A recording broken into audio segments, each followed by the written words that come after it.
You're listening to an event from the U.S. Institute of Peace, part of the USIP podcast network. For more information about our work around the world, visit usip.org and check us out on social media.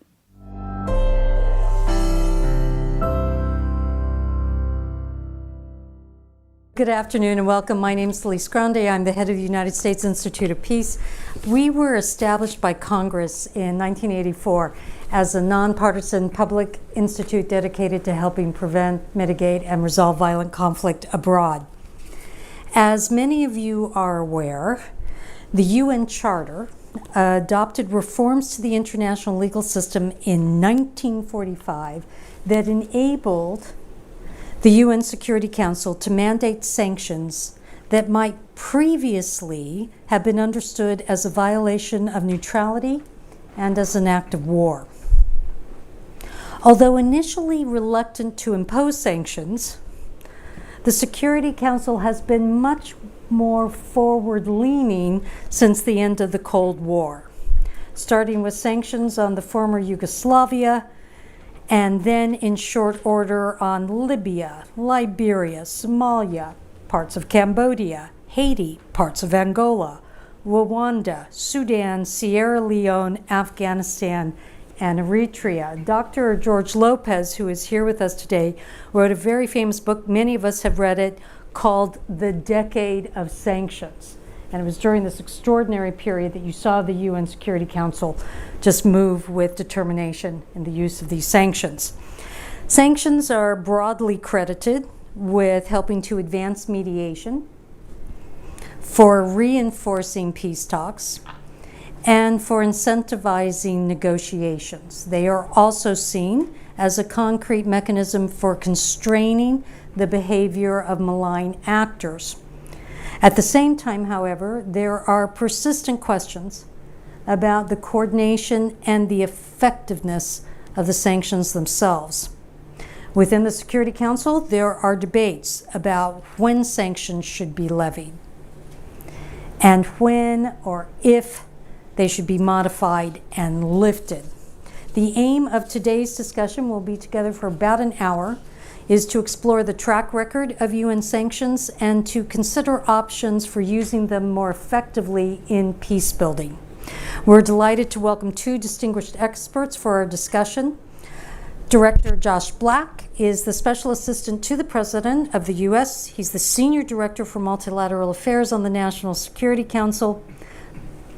Josh advises the President on a broad range of multilateral issues. He leads the White House team responsible for our engagement with the United Nations. In his many years of experience, he has worked at the U.S. mission to the United Nations, where he led the mission's sanctions and counterterrorism team. The director was the lead negotiator for UN Security Council resolutions on the Iranian and North Korean nuclear threats, the 2011 conflict in Libya, the civil war in South Sudan, and the ISIS terrorist threat. We're also very pleased to welcome Dr. Tom Biersteker, who is a professor at the Geneva Graduate Institute and a global fellow at the Woodrow Wilson International Center for Scholars here in DC. Dr. Biersteker's current research focuses on reform of UN targeted sanctions. He trains incoming members of the UN Security Council and developed Sanctions app, an interactive tool that is used to design and analyze UN sanctions. So during the discussion, what we would like to do is to focus on several key points and then, of course, any questions that colleagues from the floor wish to raise. What we want to do is to look at examples of when UN sanctions have concretely contributed to peace building. We are likewise interested in the reverse question, which are examples of where UN sanctions have done the opposite and resulted in unintended negative consequences. We'd also like to discuss what conditions have to be in place for sanctions to succeed and how the effectiveness of sanctions can be improved. Professor, we'd like to start with you. So some analysts, including you, have described sanctions as a tool that is both overused and underutilized. Is this your view of UN sanctions, and what has your research told all of us about how they can be better adapted going forward? Well, thank you. Thank you for the invitation to be here and to be able to talk about these issues with a very distinguished audience, and great to be on the podium with Josh. We indirectly worked together on a few things while he was at the U.S. mission to the UN on quite a number of important sanctions reform issues. So it's a great pleasure to be here. I suppose technically I wouldn't say UN sanctions are overused, particularly not at the current moment, given the current political situation, geopolitical situation. But I think in general sanctions, I'm talking about international sanctions, thinking of the combination of what I call G7 plus sanctions on Russia, for example. There's a tendency to make sanctions the instrument of choice for all sorts of threats to international peace and security, be it proliferation, counterterrorism, resolving armed conflicts. There are plenty of obviously human rights violations. So the instrument is being used largely, as another colleague of George and I, Peter Wallenstein, described sanctions are this instrument between words and war. And it is in that space between words and war, but it's of course not a choice. Oftentimes sanctions are being applied with diplomacy and in the midst of negotiations. So I think that's one of the reasons why we see the use of sanctions for so many challenges, both for foreign policy but also for international peace and security. Yet, and reaching agreement at the UN is a difficult process, especially. It's always difficult, but it's been made much more difficult recently because of the increase in geopolitical tensions amongst the P5. But reaching agreement at the UN and the design or adjustment of a sanctions regime is not all that's entailed in creating an effective sanctions regime. You want to talk a bit about effectiveness. And so paradoxically, I think it may sound like a contradiction, overused but underutilized. The argument I'm making is that there are three aspects that I think one could focus on to try to increase not just getting the sanctions in place. Now, granted, that's a lot of energy and effort goes into getting the regimes in place. My concern is that once they're in place, there's not sufficient utilization of the restrictive measures. And I'll give three examples of what I mean by that. The first is that, I'll list them first and I'll elaborate on each. I'm talking about first the absence of what I call strategic communication. Why are these sanctions in place? What are they intended to do? Who's responsible for communicating why restrictive measures are there? Second, we're too focused, I think, on design, implementation, unintended consequences, effectiveness, and not focused enough on how sanctions relaxation or sanctions relief can be used to facilitate negotiations. So that's my second sort of theme. The third is the need to adapt existing sanctions regimes on an ongoing basis to try to make them fit for purpose. The conflicts are changing very rapidly, but the regimes are very slow to change. So my three, let me elaborate on each. With regard to strategic, and now I will focus almost exclusively on UN sanctions, since that's been the focus of most of my research for the last 20, 25 years. No one, and correct me if I'm wrong, since I know there are some friends and colleagues from the UN here, no one in the UN really has responsibility for strategic communications about the sanctions regimes. If you look at the guidelines, I see Teresa here. If you look at the mediation support unit's guidelines from UN mediators, in effect, indirectly, caution or warn them about getting too close to sanctions because it might affect their impartiality. SRSGs, we did a project a few years ago looking at the relationship between UN sanctions and UN mediation, and we found that SRSGs, for the Secretary General Special Representatives, usually want to keep a distance from sanctions because they're viewed as coercive and they're controversial domestically, and they see themselves as somewhat separate from this domain. Peacekeeping operations often do the same. They're in the field, they're interacting with, so they also want to keep their distance, although oftentimes they do have an enforcement role. Panels of experts, well, panels of experts are sometimes called upon to explain why the sanctions are in place, but that's not mandated. That's not part of their mandate. The only entity that really does this, and it's relatively infrequently used, are when the sanctions committees actually go into the field and go to the country and meet with people. So in those contexts, yes, they would be there to explain the logic, but this isn't institutionalized within the UN system. So basically, it means that the targets of sanctions end up explaining or interpreting, defining the discourse around sanctions. And so there isn't a concerted effort to try to say, why are they in place? What's the purpose? What's the counterfactual alternative? What if nothing had been done? So there isn't that level of engagement. And oftentimes, of course, the targets of sanctions are going to use them to say, this is an attack not on us or our policies, it's an attack on the entire nation. Now, to be sure, the UN does, of course, have press releases, the texts of Security Council resolutions are translated and made available, information at press conferences right after resolution is passed, but I don't think that's sufficient. I think one has to go a little bit more and be more strategic. So that's my first sort of underutilization. Second is using sanctions relaxation or sanctions relief to try to facilitate negotiations, mediation or negotiation efforts.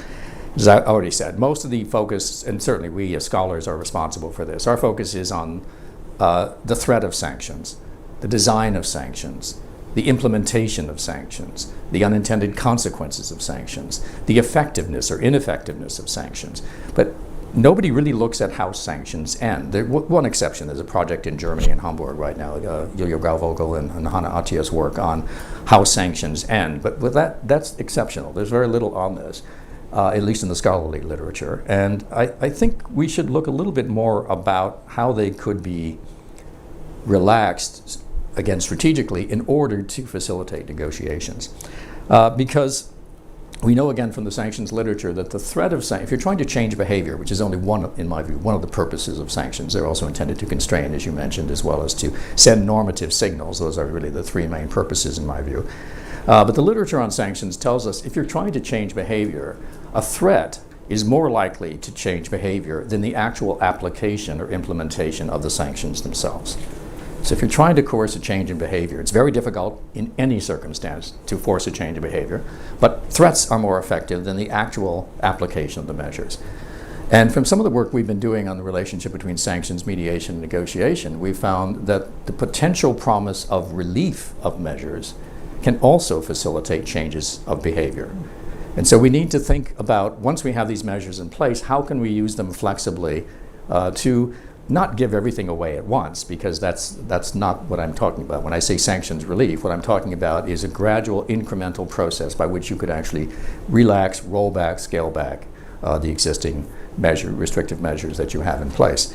And it can be used to bring parties to a table for negotiation. It can be used to get parties to be seriously engaged in negotiations. It might be able to facilitate reaching an agreement. It might be used, it could be used, the promise of sanctions relief could be used to keep people in the agreement. So there are a number of ways in which you could think about utilizing sanctions relief. And the big caveat, and Aaron knows this, and we talked about this in a seminar I gave a couple of weeks ago at the State Department, it depends on the regime. If you look at UN sanctions regimes, I see a bifurcation in the scope of impact of existing regimes. At one end of the continuum, we have DPRK. North Korea that's approximating a comprehensive sanctions regime at the UN level. At the other end of the continuum, we have many of the recent sanctions regimes, Yemen, Mali, while it still existed, CAR, a whole series of very, very highly targeted, small number, under a dozen people designated, sometimes not even an arms embargo with them. So very, very highly targeted and very, very non-discriminating on that continuum. The good thing, if I could say it that way, about the DPRK sanctions regime is that you have a lot to work with. You have extraordinary numbers of restrictive measures in place. So you could actually do everything from, since we're in the US, I'm in the US now, normally not, but the US, of course, has all sorts of additional measures that it applies in virtually every one of these UN sanctions regimes. The US can voluntarily decide to relax enforcement of claims of extraterritorial control over certain regimes. So the US can voluntarily decide to lift some of its autonomous measures. There are gestures that could be taken. So the US is in a unique position because it has so many different individual sanctions and could actually act in this way. So that's the first thing. But you can go beyond that to various use of things like increases in exemptions. Well, actually, no, back up, because it's something that Joshua worked on. Very significantly, when the US declared that it would not apply any new sanctions on the Iranian nuclear program prior to the deal, That's a public statement, and of course there were additional sanctions applied, but that was always legal under the deal as well. So there's an example of things that I think could be done in a positive way. But beyond that, you could suspend implementation of additional autonomous measures. You could expand exemptions. You could engage in selective delistings, perhaps symbolic delistings in certain contexts or cases. Controversial in terms of the implementation, but you could either impose a cap rather than banning an entire sector, or you could actually increase or decrease a cap depending on what the caps are in place for. You could also engage in, I think, significantly underutilized is the use of suspensions, where you simply say, okay, for the next year, we're going to suspend the implementation of this particular restrictive measure and see what response we get from the other side. It doesn't lift the sanctions. It doesn't require snapback. It doesn't require another negotiation at the Security Council. So think about utilizing time-limited, time-based suspensions for periods of time, not for every case, obviously, and this has to be. Suspensions, I think, are underutilized. And then, of course, you can have partial lifting or full termination. But there's a very long menu of things to do. Now, one thing for me to suggest all these menu items, it's very difficult to do in practice. So I'm not saying this is something easily enacted upon. Yes, you've got the menu. By the way, in Yemen, you had a very limited menu of what you could do, and part of the SMP, the Sanctions Mediation Project, we had looked into specific recommendations to Martin Griffiths about what he could do when he was the SRSG in terms of negotiation, mediation there. But I'd say there are four significant challenges to engaging in sanctions relaxation or relief. The first is calibration. How much do you offer in exchange for what types of concessions? So what should the U.S. have put on the table in Oslo, or Stockholm, sorry, it was Stockholm I'm thinking of, after DPRK offered to destroy Yongbyon? All right, well, there's a question of calibration. How much do you put forward, under what context, for what period? And that's the standard classic bargaining. It's problem in any kind of bargaining situation. The second problem goes back to my first statement about communication. How clearly is what you're offering understood by the person you're negotiating with? So the communication becomes very significant as well. Third, you need coordination. And here I'm now thinking down the line, hopefully at some point with Russia, Ukraine, the G7 plus sanctions, you need to have a level of international coordination. Who's going to make the first move? Who's going to lead the effort? Is there going to be an effort? Under what circumstances? And of course, that's all in the future at this point. There's also, of course, and you're very familiar with this in Washington, domestic coordination. Differences between state, between Treasury, between NSC. I'm sure we can talk about that part of political coordination, but also significantly, there's a coordination with the private sector. And here's where I go to my fourth point. So it's thus far, you see the alliteration here. Calibration, communication, coordination, and credible commitments. If you're negotiating sanctions relief, can you deliver on what you're putting on the table? Could the U.S. deliver on the U.S. financial sector after the JCPOA? So these are, I'm not saying sanctions relief is easy. I'm just saying we should think about it more often and then think through these kinds of challenges. I'll be brief. I think I'm going on too long, but I'm professorial, so I could take a whole hour, but I won't. The fourth is the need for constant adaptation of the existing sanctions regimes. And I understand the politics of this in New York, the difficulty of, especially these days, of even getting consensus on anything. But over the last 5 years or so, I think there's been a tendency, more than 5 years now, to roll over existing sanctions regimes. This was true at least during the COVID years. Everything just got rolled over, very little adjustment. Or if there is some new concern, add it to the list that we've been accumulating over the last 20, in some cases 30 years in these contexts. So you basically, and take the Taliban as an example, you could start with what was the initial demand on them and then add everything over the last 20 plus years, almost 25 years, to see that it's easier to do that than it is to revisit the sanctions regime itself. And of course the conflicts that we're dealing with are constantly changing. So the priority issue today is not for the Taliban to release Mr. bin Laden for prosecution because of the embassy bombings. The priority today is the situation, the treatment of women and the treatment of girls' education, fundamentally different issues. So the existing regimes need to be recalibrated on a regular basis to keep them what I call fit, well, not me alone, everyone would call them fit for purpose. And I think the introduction of benchmarking is promising. I understand it's complicated and challenging as well, but that's a way of making them somewhat more current. It's also, but we should think of some prior examples that the UN has used. Back in early 2000s, the Liberia regime was no longer fit for purpose. So what happened? The existing regime was terminated, and then a new regime was created in the same resolution. So sometimes it might be useful to hit the restart button, rethink, recalibrate, renegotiate, because otherwise what you end up with is a set of restrictive measures that are applied for very good reasons in their time, but are not adjusted or adapted over time. And that delegitimizes the UN sanctions. So those are my three. I'm happy to talk more about conditions under which you can see them as complementary or contradictory. We have a whole essay on that, but I'll save that for later, maybe in the Q&A. But thanks for your attention. Professor, thank you. Josh, from your vantage point, you've had experience both in designing sanctions regimes, and of course you've also been deeply involved in the mediation and peace processes in the UN. Do you think that that's a successful link between sanctions and these peace processes? What would you like to see changed or done better? Yeah, thank you, and it's an excellent question. It is great to be here. Thanks, USIP, for convening a UN sanctions reunion. A lot of colleagues that I've worked with for many years, and especially it's a privilege to be here with Tom, with George, academics who I think have really emulated the best of cooperation and support with practitioners. We've just had a great professional relationship. It's also good to be here today. Like a lot of my colleagues at the National Security Council, our lives were have been a little upturned since October 7th. It's been a very difficult time for us all, and so I think it's even more timely for us in these difficult times to think about how we use all of the tools in our toolkit to end war, to achieve peace. So I worked on UN sanctions for most of the Obama administration in New York. When I came back into government with the Biden administration, I came to work for our ambassador on European security.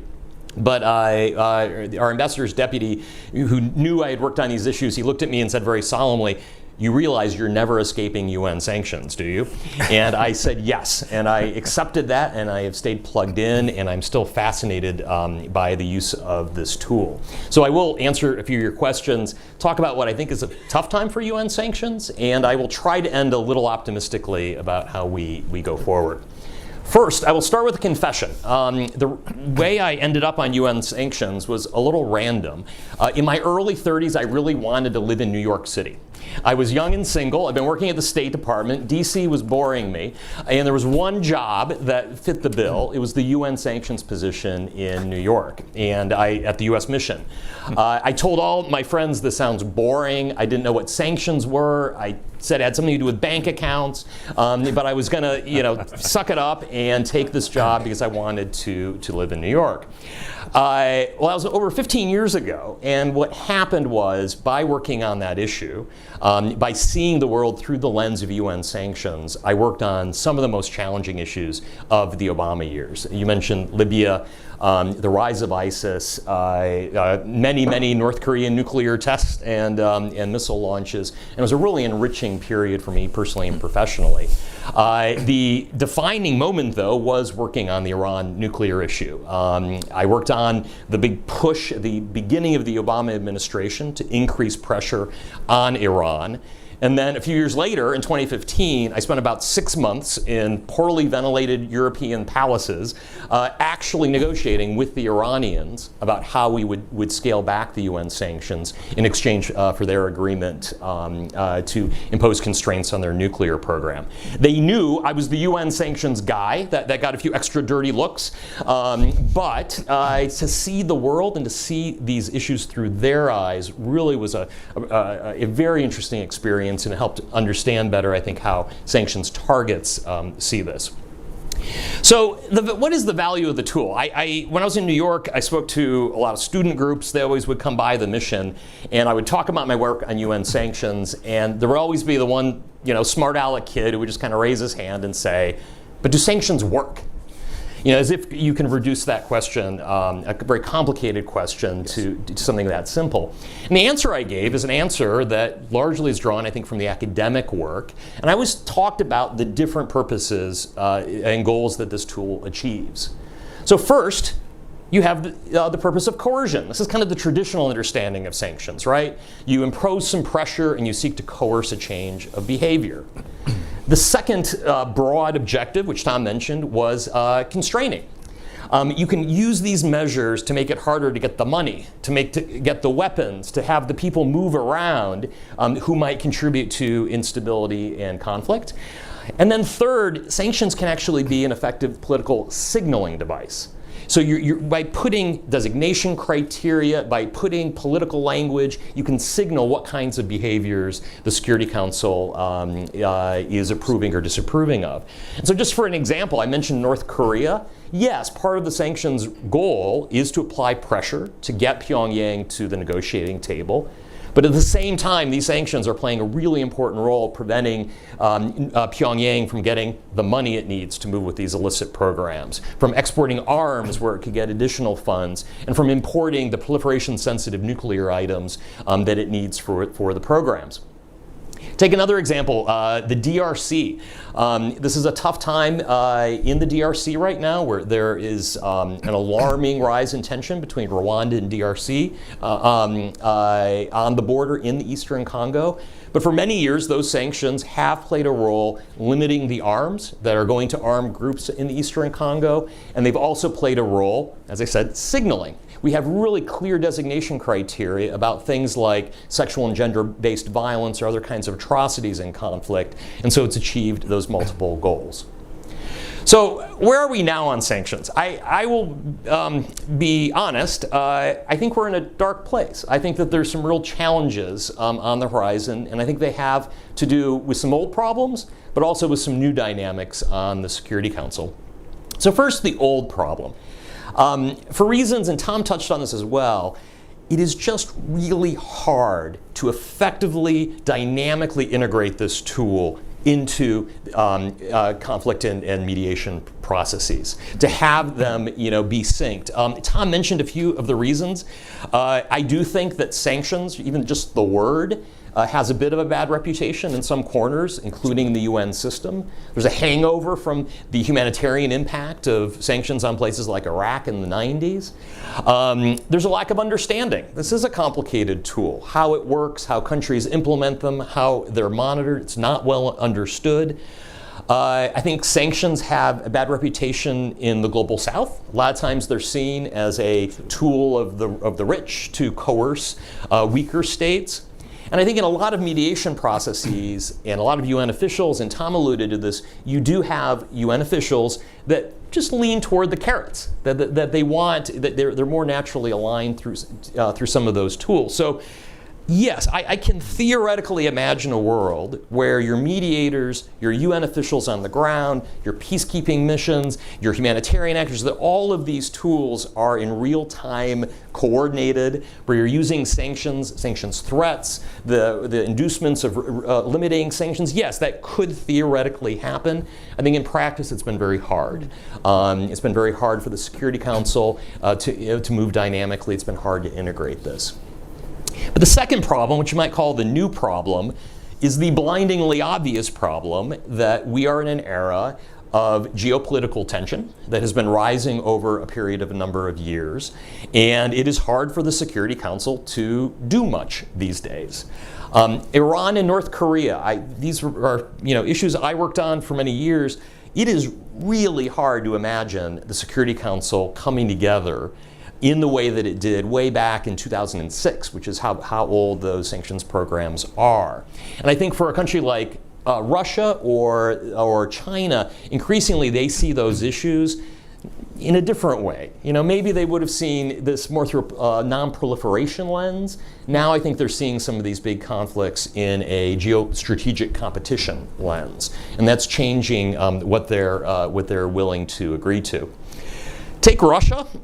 So Russia has also shown what I think is a disturbingly comfortable willingness to violate sanctions. Some of you may have tracked, in the context of pursuing its illegal war against Ukraine, Russia procured from Iran drones, UAVs, that it was throwing at the Ukrainians, including at civilian infrastructure. And that procurement of drones was in violation of the Security Council resolution that we negotiated alongside the Iran nuclear deal. That was my resolution. It was my baby. I took this very personally. They agreed to that resolution, and then a few years later, they violated it. Similarly, with North Korea, we, the United States government, have released information that we know Russia is interested in procuring arms from North Korea. Russia has repeatedly agreed to different Security Council resolutions to try to stop the proliferation threat. Now they're openly violating it. In September, Russian Foreign Minister Lavrov was confronted with this and was talking about Russia's relationship with the DPRK, and he said, "Sanctions against North Korea were adopted in a completely different geopolitical situation." And I read this to a colleague of mine, and she said, he realizes that's not how this works. You don't agree to something, and then you get to change the terms. My theory is Foreign Minister Lavrov, a former UN ambassador, does realize that that's not how this works, but that is where Putin has brought Russia, unfortunately. We've seen also some backtracking from China. This was a big part of my job in New York. I spent untold hours at the Chinese mission with some very skilled and thoughtful Chinese diplomats negotiating a very elaborate sanctions program that went after all aspects of North Korea's proliferation, its different pressure points. There were asset freezes, banking measures, measures to interdict arms. And what we've seen is, again, China is losing some enthusiasm for implementing effectively those measures. And China has even blocked very routine action in New York just to refresh the sanctions and update them and keep them going. So I promised to end a little optimistically. On my desk, I have a stack of think pieces, doom and gloom for the UN, that we're in this new era and the UN is going to be hamstrung. I am lucky to work for a president who is a congenital optimist, and I also work for a president who believes in multilateralism and international organizations and international cooperation. And so we are thinking hard about what we can do to make this system work well. And so I want to end a little optimistically. 3 ideas. First, and again, this goes to some of Tom's points, I think we need collectively to continue studying and extracting empirical evidence from the experiences that we've had with sanctions. As every year goes on, we have more data points about what has worked, what has not worked. I am a policy practitioner. I can give you some of my gut feelings and initial assessments, but you have people in the room like Tom, academics, people trained in research, who I think can perform a very valuable service in studying the conditions in which these tools can be effective, can support peace processes. And it was funny, even as Tom was speaking, I wanted to take notes because, again, I think that the academic and civil society think tank community have an important role to play here. The second thing we should do, and something we are doing and working very hard at, is we need to make sure that UN sanctions in particularly are applied fairly and have ample humanitarian exemptions. I mentioned earlier about the bad rep that this tool has in some corners. If we have fair procedures to add and remove individuals who are sanctioned, if we make sure that sanctions are not impeding humanitarian assistance and hurting people on the ground, well, then the tool gets to be more credible. And that'll make it easier to integrate into other conflict resolution strategies. We, the United States, spearheaded a major initiative in both our US domestic and UN sanctions to introduce more standardized exemptions to make sure that this tool did not affect humanitarian assistance. The NGO community, humanitarian groups, they warmly welcomed that, and it helped get buy-in, and we need to keep doing that and keep that as a priority. And the third, I hate the word retrenchment, but I think looking at the geopolitical realities of the Security Council across all of its tools, we are going to have to double down on the areas where we can find a tenuous consensus. We need to figure out where is the comparative advantage? What is the utility of the UN's tools in this new era where Russia and China and us are going to be at loggerheads? And so I would just mention a couple. One is Haiti. The Chinese actually supported and were quite enthusiastic about a Haiti sanctions regime.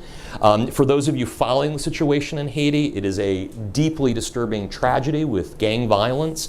Can we use this tool effectively to marginalize the spoilers, to isolate those who might undermine a political process, to get the government back in running?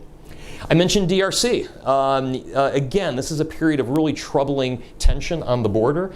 Very troubling tensions in eastern DRC with a massive displacement crisis. So what more can we do there? I think we can find some common ground. And then also on what we sometimes call the crown jewel of the UN sanctions programs, which is Al-Qaeda ISIS. And using that tool in an effective way to get buy-in and find ways to use it. So look, as I said, I stumbled on this world of UN sanctions somewhat randomly, but I really have come to see the value of this tool in advancing and promoting peace and promoting these processes. The United States, our G7 partners, we have this fantastic ability to sanction.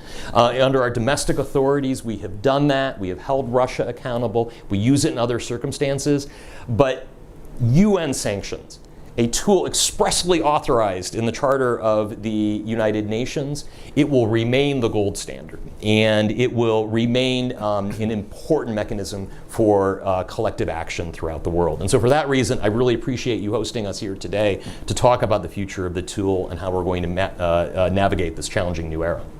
Josh, thank you. Professor, thank you. The floor is open, and I'm going to start with George.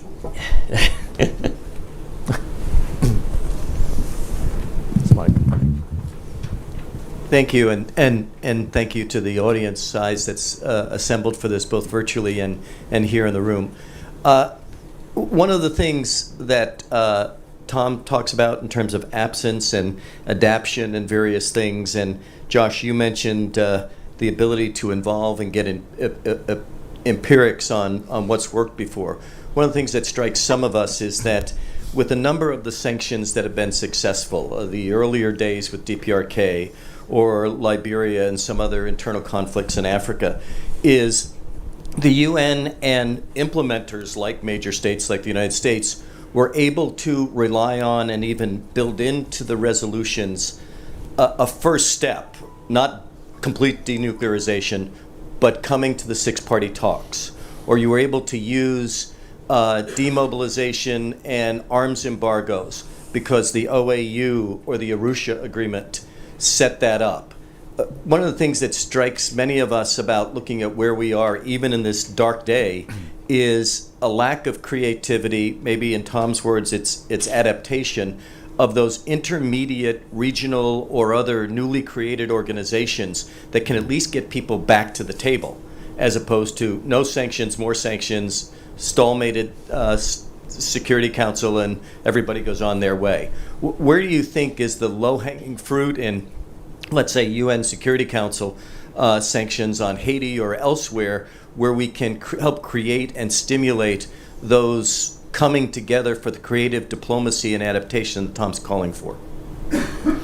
As you were asking that, I was kind of thinking, of the dynamics on the Security Council, and I mentioned three sanctions regimes that I think have some traction, or at least will going forward: Haiti, DRC, and the Al-Qaeda ISIS program.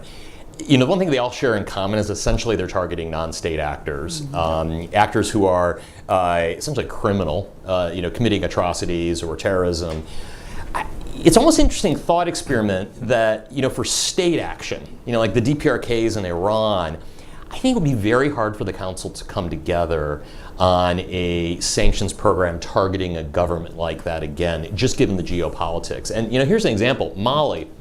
You would have thought Mali would be pretty straightforward. No one wants instability in the Sahel, but Russia has now seen that through geopolitical competition, through their Wagner mercenary set, and so that has that program has now been terminated. So I think that the question is, how do you get creative in these resolutions to actually spur, what you want in terms of peace processes? So I guess my first point would be, I think those big state-based sanctions programs are probably going to be very difficult to get for the foreseeable future in this, new, more challenging dynamic. So then I think you've got to look at, when you're trying to marginalize spoilers within a conflict, how can you do that? And I think, Haitian gang members, right? I think to a certain extent, that's not where the council's brain is right now. They're just literally trying to marginalize the worst actors. I don't think there's a big reasonable expectation that we're going to be in a negotiating process with them.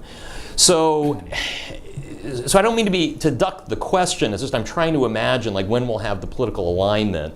Maybe in the DRC, I think there might be some areas where we can, be a little bit more explicit on the kinds of things that we're looking for, especially given the tensions between Rwanda and the DRC right now. Are there things that you could put in resolutions regarding de-escalation or withdrawal of military equipment on the border? So I think the spirit of your question is, seeking innovation, and I think that it's just hard to innovate in this geopolitical environment. But it's a good question. It's a question for all of us to think hard about. How do you have sanctions regimes that aren't all or nothing, that are incremental, and that again go a big step in the direction of being integrated into a dialogue process or a demand to get to the table or a power sharing agreement or something like that? So it's a good question.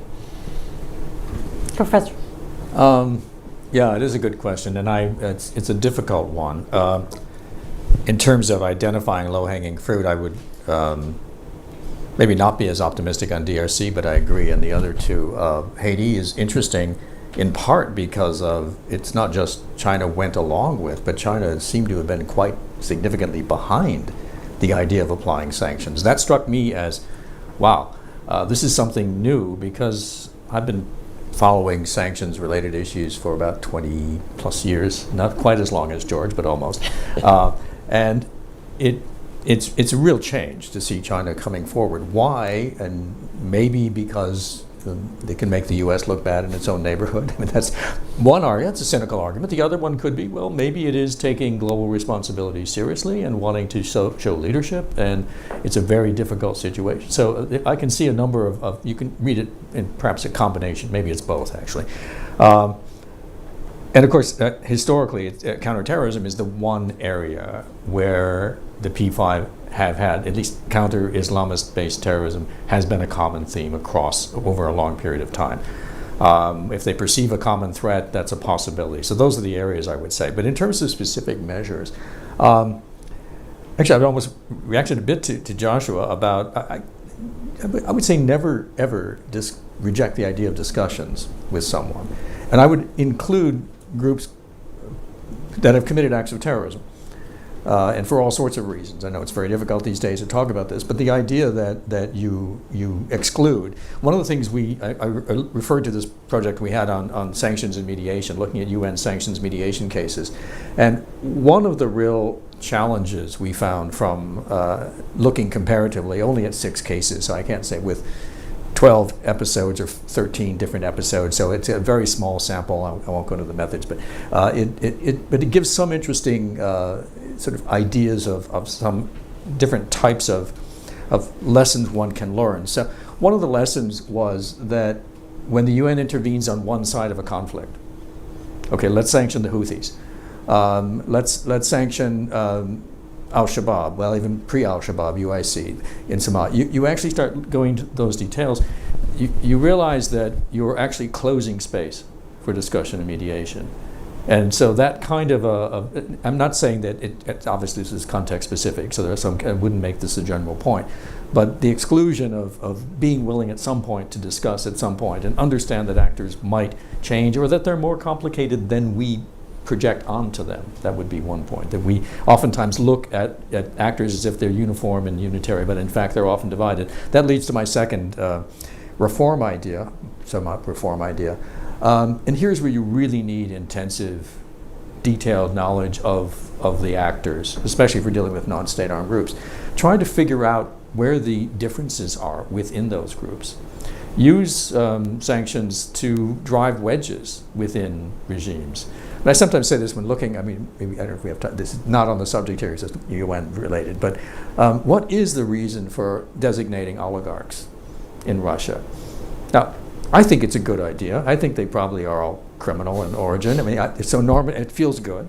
But what's the strategy here? What's the end game? What's the purpose? What's the point? Could they be utilized to actually articulate an alternative to the official Russian government position? Could you use selective delistings in some way to create this kind of uncertainty or division? And there are rare cases where this has been done, but I think not enough. But that being said, I don't want to be too idealistic about this because it's always a political process in New York. You have to negotiate this. You have to get people to agree on this kind of. This may be far too refined in terms of things to be done within the existing institutional structures, but those are the kinds of things I would think about. Are there other questions? Sir.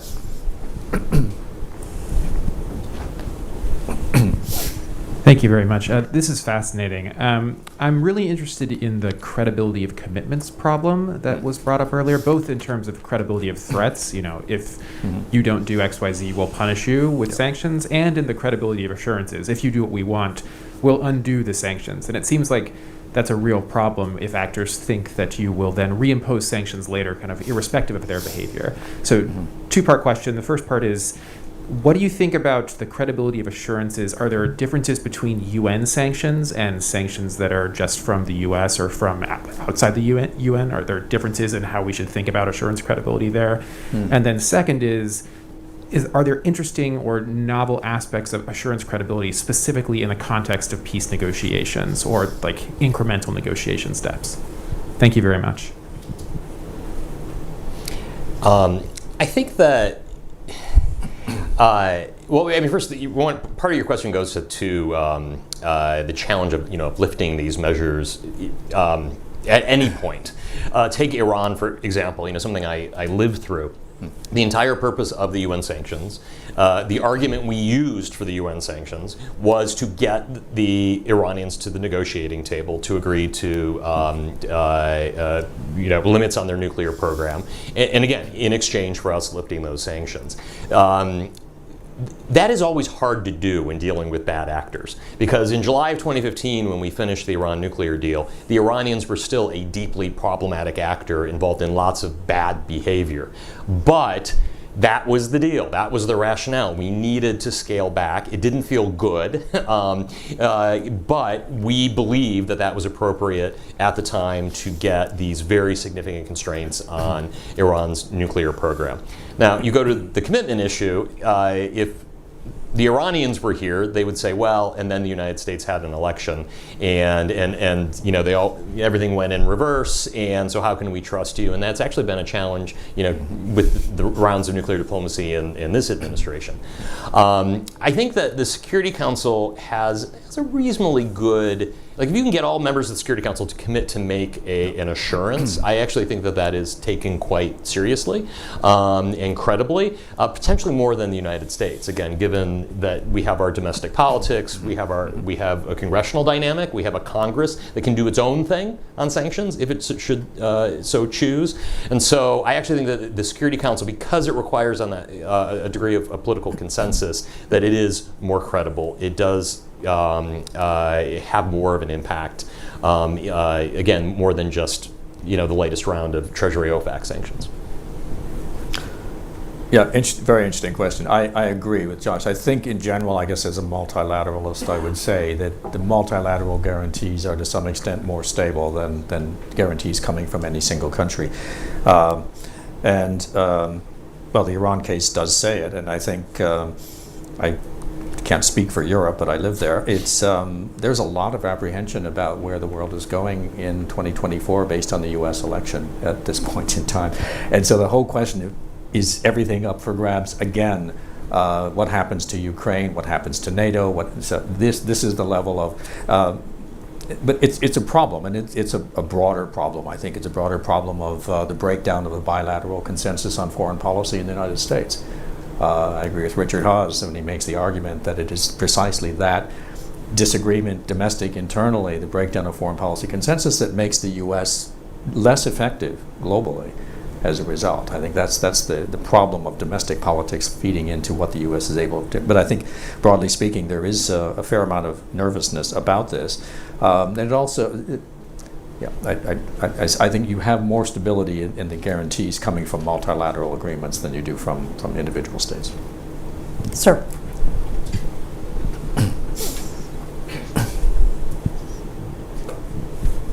I thank you for good education. I've tried to take good notes, but I have particularly your criteria, the 4 points you gave us. Number 2 is the question of whether or not sanctions are applied fairly. Mm-hmm. That, in my mind, assumes that there is established criteria where a decision will be made whether or not to apply one. If that is the case, what exactly are the criteria? Can you cite some examples? More importantly, your example was about interstate conflicts, but what happens when a government simply does all kinds of crazy things against its own citizens? For example, in Ethiopia now, the government has denied access to basic technology, internet, telephone, or education services. What happens then? In other words, is this really a subjective decision on the will of the big powers, or is it really a UN sanction that is applied based on a fairly clearly stated criteria? Josh, with your permission, given our time, may I take another question? Yep. Ma'am. Thank you. I used to work at the UN. Very nice to see you, Tom. I headed up the Policy and Mediation Division, and so we worked very closely with Tom and George and others on the work on the intersection between sanctions and mediation, which we all learnt a lot from a couple of points. For the UN, obviously, for UN SRSGs and envoys leading processes, the issue is their impartiality.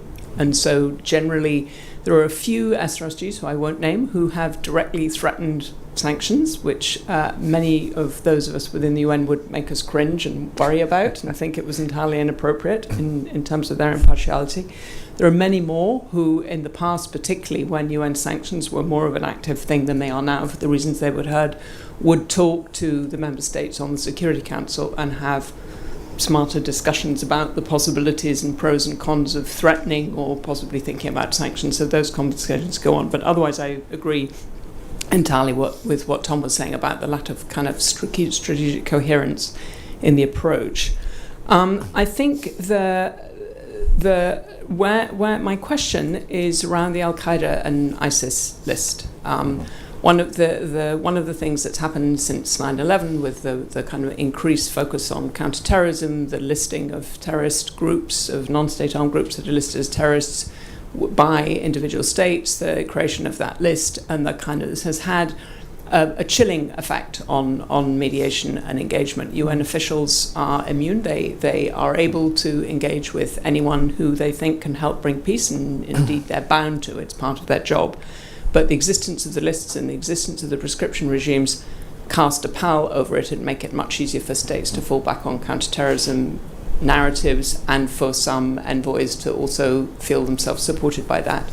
So I'm wondering whether, and I know it's a very difficult question at this moment, but what are the mechanisms to try and introduce some of the kind of things you've been talking about in terms of relaxation, at least in theory, around the Al-Qaeda and ISIS lists, so that we can start thinking about and putting on the table the possible kinds of things that could be offered, and then pull back if they don't work. You can always reimpose sanctions if to encourage and work with some of those groups who, in some cases, there are signs of internal shifts, HTS in Syria, Al-Shabaab at different moments. There's a sense, and there are many humanitarian actors and NGOs and others who are already engaging with them. But are there things that we could put forward now that and offer as a menu, even if not necessarily tied to individual groups? Thank you. Josh first. Okay. So on the question about, kind of the standards or the criteria, since the end of World War II, the UN Charter gave the Security Council this very specific mandate to respond to threats to international peace and security. Now, when that charter was created, I think there was some old-fashioned ideas about what that meant. It was mostly focused on states going to war with states. But I think over the years, the Security Council, and certainly the United States, we've come to see peace and security in a deeper way. And to recognize that if you have atrocities in a country, if you have gross violations of human rights, that is what creates and fosters threats to international peace and security that inevitably spread and cause problems. So we have been the ones to try to bring in criteria related to things like whether it's sexual and gender-based violence, which I mentioned earlier, being responsible for atrocities or for oppression, and putting that in very specific language, using the well-known principles of international human rights. Next month is the 75th anniversary of the Universal Declaration of Human Rights, which I hope is on everyone's radar. It's actually a very significant anniversary, and it's a great American story with Eleanor Roosevelt working on the drafting committee. So we believe those principles are truly universal and should be brought into this discussion. But that is not universally believed, and it is no secret because they say it, but China and Russia frequently do not like us bringing those things into the Security Council. And under the invocation of sovereignty say that, that what happens in that country is not an international threat, and so there's consistent pushback on that.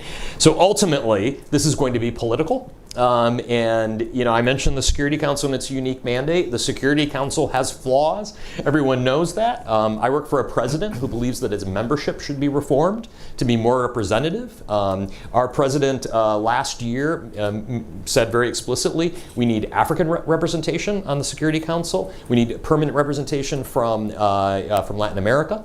And so we're trying to make that process better. But again, fundamentally, like many things in life, this is about politics and this is about working in this political body. I take your point on Al-Qaeda and ISIS.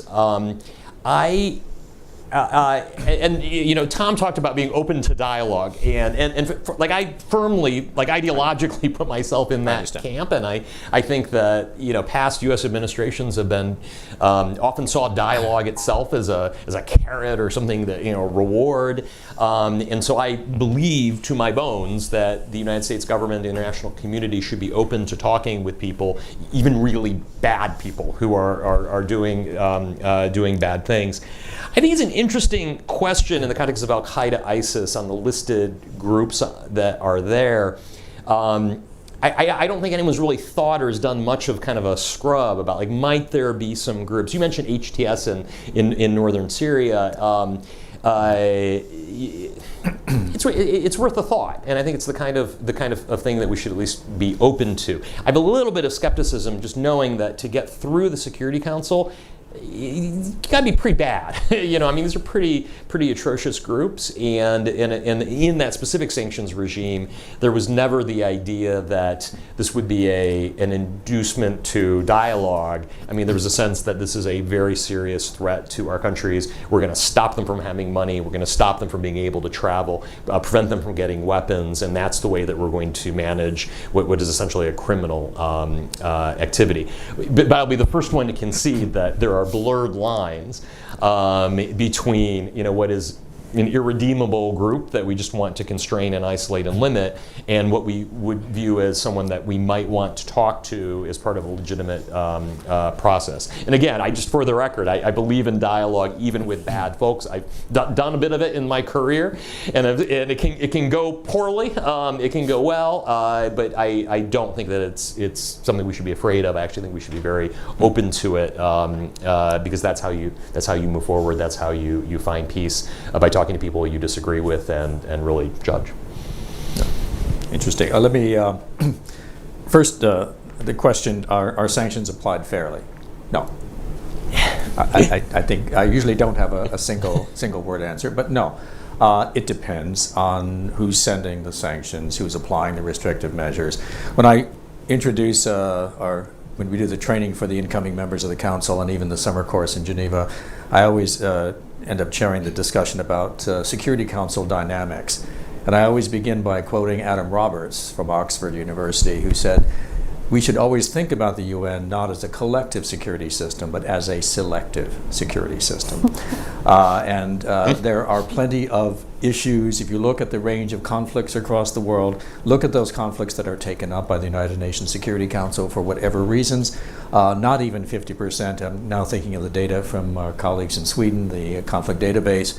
I think it's something like 42% of all the conflicts in the world are actually taken up by the UN. So at one level, is it fair? Is it even fair in the dealing with the cases? No, because permanent members have ways of keeping close allies off the agenda. That's simply, and we can go country by country on that one. Josh's answer about, I usually describe the Security Council's approach to redefining the meaning of threats to peace and security. It's elastic. You're right, absolutely. It was interstate aggression. That was the whole founding purpose, we the people. So start reading the Charter, that's where it comes from. And I say the Council has actually reformed, maybe not so much in membership, but in what it defines as constituting a threat to peace and security. And so last year we had gang violence. Well, this is quite a significant move away. I'm not being critical of it from not just focusing. It would be even more outdated and more problematic if it hadn't adapted like this. But it does very much depend, I think, on the sender of the organization. And it's important also to keep in mind, think of the, I'm interested in the practice being taken, particularly by African regional organizations and their use of sanctions, which I think is very, very under-researched. You said we need more research. Here's a topic, and I don't know if there are any grad students in the audience, but this is something that I really think we need systematic analysis of. Of course, the AU has a standard practice. It's clear, non-constitutional change of government. All right, you're not invited, you're suspended, your membership is suspended, you can't come to the meetings about you. Very clear, systematically applied. Whether it changes, that's another matter. ECOWAS, fascinating. An economic community of West African states that applies comprehensive sanctions like that without any, no one goes after it. It's very interesting. And they actually lift them very quickly as well. It's much more flexible and adaptable than the UN. So again, I think one has to look at who's sending the sanctions and what, in terms of are they being applied fairly. There have been recurring efforts, one more point on this point, to try to make the UN, I would say make them maybe not fair, make UN sanctions more legitimate. And one issue that Josh and others in the room know I'm very close to is the idea of fair and clear procedures, due process for individuals being designated for sanctions. I know I'm on the Swiss program now, so no, I won't lobby at this point. But it's that I think the Kadi case, those legal cases coming up to the European Court of Justice, early 2000s, created a fundamental challenge to the legitimacy of United Nations individual designations, and the UN reformed. The UN changed. It was a struggle. It took a long time. There are some people who might regret to this day some of these reforms, but the creation of the Office of the Ombudsperson, the establishment of the focal point, these were all institutional adjustments to a legitimation crisis, or at least perceived that way by many. I think the last decade we've seen the same happen on the humanitarian front. Josh alluded to it earlier. The leadership the U.S. provided on Resolution 2664, and then its own autonomous, the OFAC release of its new guidelines from Treasury, those are significant developments in my view. Again, a response to concern that targeted sanctions were not targeted in their consequences, and they were actually, through implementation, through a variety of different mechanisms, both public but often private sector voluntary initiatives, they were becoming much broader and non-discriminating and having a humanitarian, unintended, I believe, for the most part, humanitarian consequence. And so again, we've seen this kind of reform. So the institutions are capable of adaptation and change. Now I'm coming with a more optimistic, Joshua sounding argument, but anyway, I could go on. Teresa, thanks. It was fascinating for me to learn about mediation in this project that we had. And it was basically both the sanctions branch and the MS mediation support unit that teamed up to look at UN experiences. And the great thing about the research was that we had people on your staffs going over our draft reports and pointing out, no, that didn't happen at that meeting, or this, I interpreted it this way. It was a fascinating research project. It gave us insights. And I don't want to be, I would imagine within the mediation community, they might be considered rogue mediators. We have one case where a mediator was literally making up sanctions threats, saying, well, I just came back from New York, and I can tell you that your name's being mentioned as a possible, completely, I mean, if the person that mediator was speaking to had any access to what was going on in New York, they could have completely rebutted it. So it's a pretty risky, dangerous thing to do. And then we had the classic case, the Yemen case, and Jamal Ben Omar, and the fact that he had an interim or potentially interim agreement between the Hadi government and the Houthis, and the very same day the UN Security Council passed sanctions, applied sanctions only to the Houthis.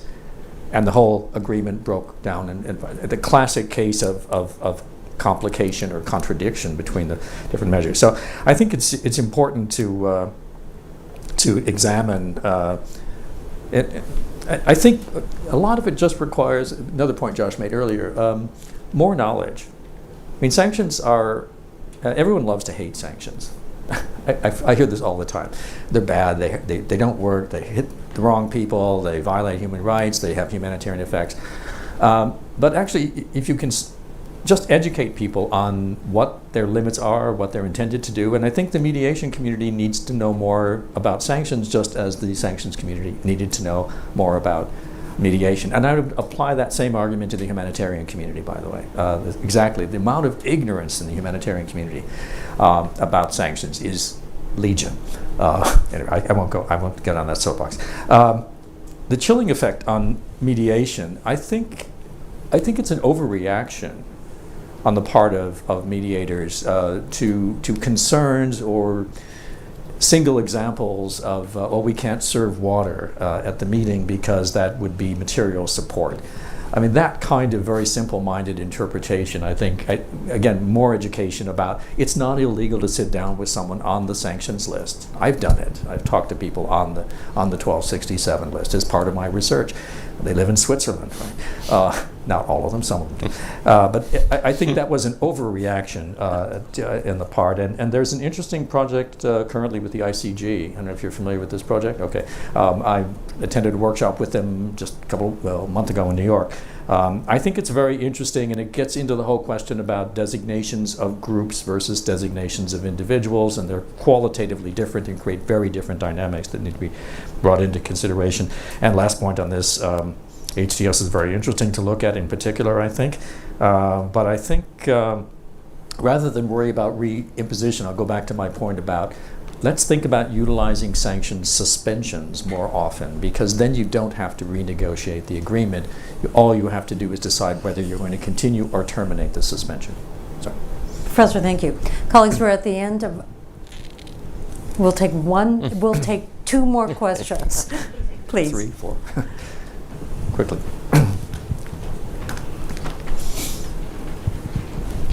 Thank you very much. My question is, the sanction concept for developing and developed countries, I didn't get some points on that. And what about the representation issue, especially in African, and having the reliable or perfect peace process, especially most sanctioned countries in Africa? Like, how can we achieve the standard or the goal we set on the council, like without representation? And the other thing, I'm from Ethiopia and I'm here for academic purpose, and I didn't get the sanction concept in an authoritarian government or dictator, we have these questions are related to the humanitarian interventions. So I want to have some tips on that, and thank you. Gentleman right next to you, and then we'll take our colleague in the back. Hi, Brandon with the House Foreign Affairs Committee, Democrats. Also building off her question, very supportive of reforming the UN Security Council to be more inclusive of, the world. how would a more representative UN Security Council potentially improve the sanctions regime? What reforms are China, Russia willing to agree to, just in brief status of those negotiations? And our colleague in the back for your final question.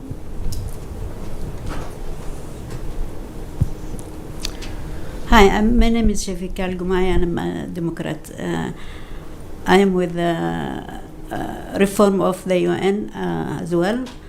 I want to raise a point that how get to choose countries who manage the sanctions on countries of war or wars.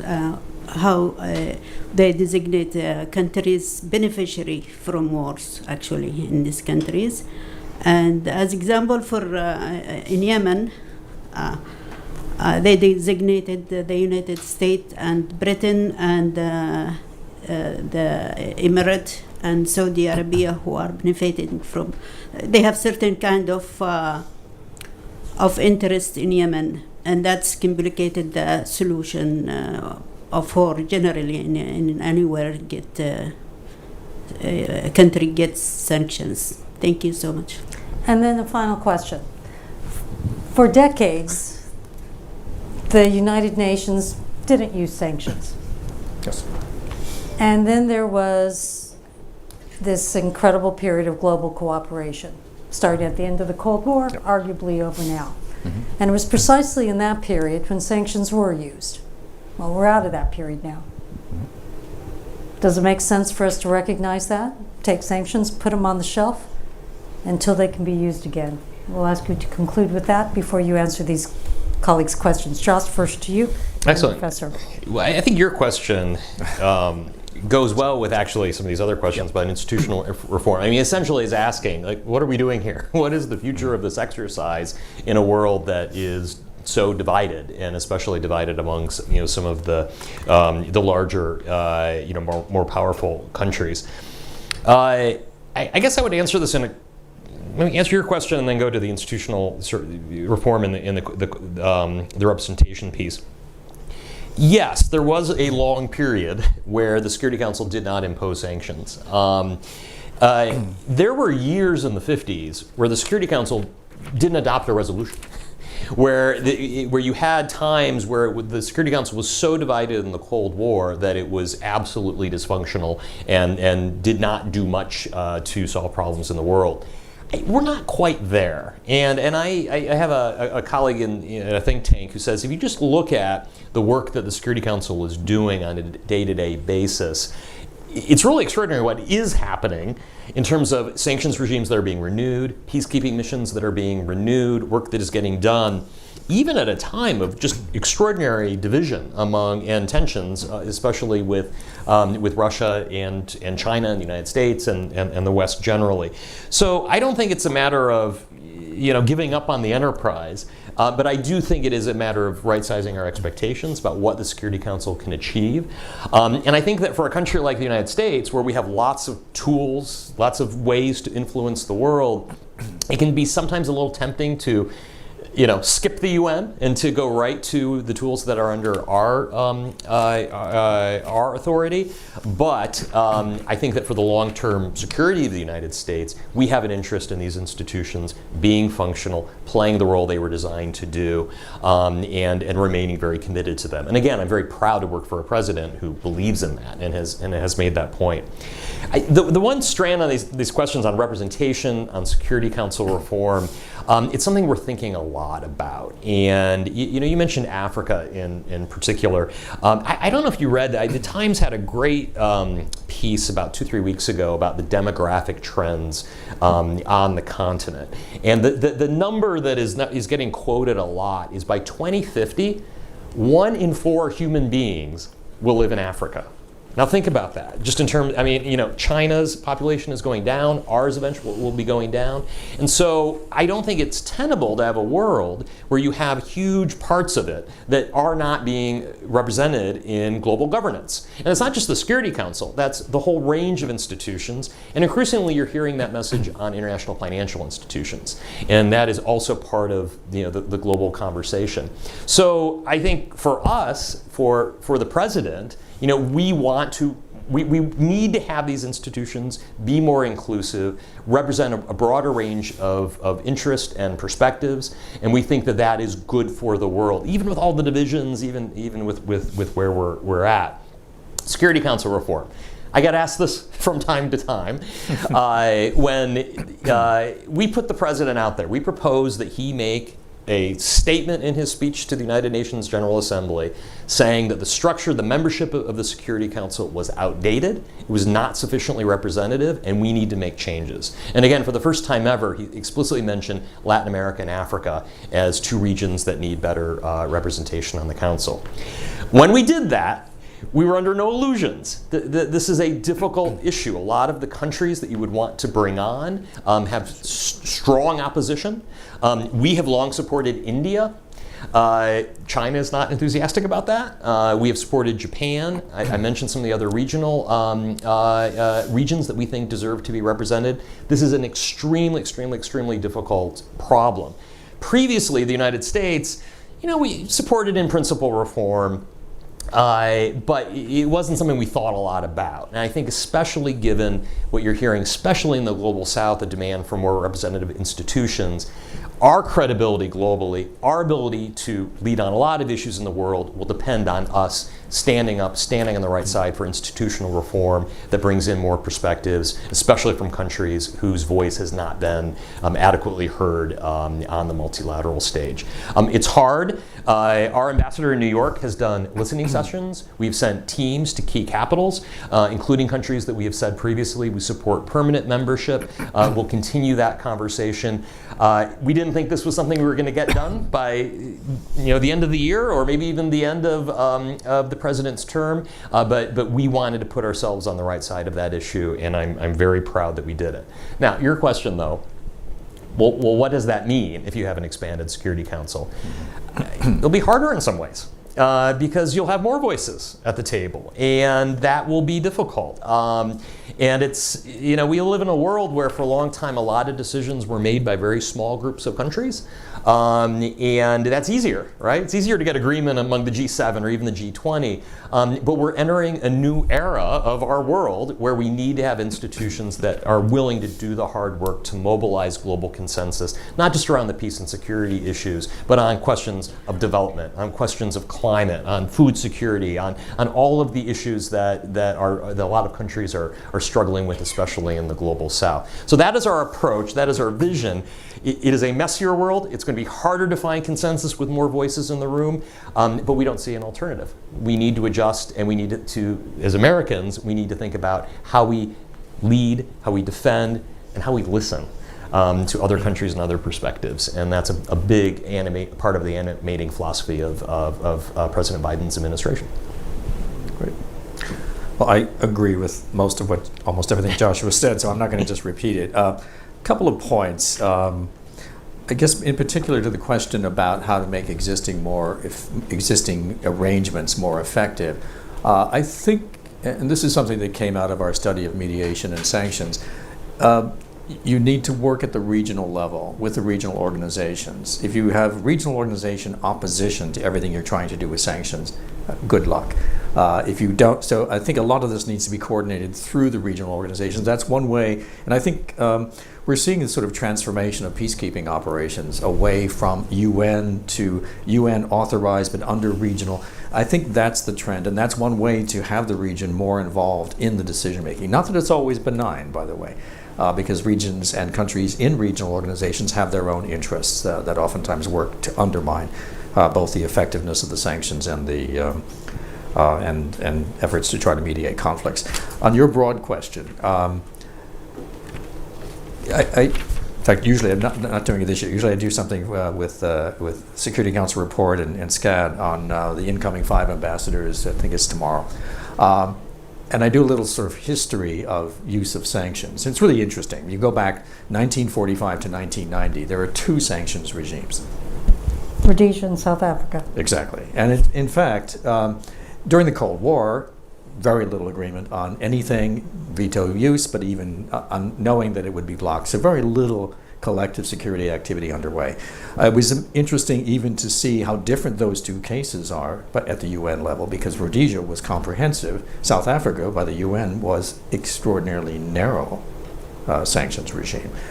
So oftentimes they're not equivalent in some ways, but it was the one thing East and West could agree on at the time was the idea of white minority rule being illegitimate. And it was actually a regime change agenda, interestingly. In fact, oftentimes you don't think of the UN as being involved in regime change, but those were the characteristics of those 2. Between 1990 and 2015, we had 25 new sanctions regimes. It's more than the sanctions decade, George. I mean, it's a sanctions decade plus. And I used to make these comments, we have a new sanctions regime every year. We had a perfect fit in a model, just a linear model. You can see 1 new sanctions regime every year until 2015. We can explore why that happened, when, but I think some of the challenges that we're dealing with today go back to Libya, the aftermath of Libya, 2014, Russia, Ukraine. I mean, I think we can see some of the origins back at that point in time, because there were only 2 regimes created after 2015, and only one of those 2 is still in place. And as Aaron knows in our course, I would say things like, over the last 5 years, I think we're now 4 years in a row, the UN Security Council is delisting more people than it's listing. So the instrument is being used less frequently. Not only is there not consensus to create new regimes, but they're actually winding down. Now, some of that, it's just Iraq specific. I mean, I can go through why these numbers change this way, but these are kind of macro trends. And I want to conclude with a shameless plug. I have a forthcoming book called Informal Governance in World Politics, coming out with Cambridge next year. And it really is, I think, where sanctions are going generally. I don't see big expansion at the UN. I don't see the end of the UN. I don't see anything like what we've experienced in the past. I think we're moving to an era of what I call informal multilateral arrangements.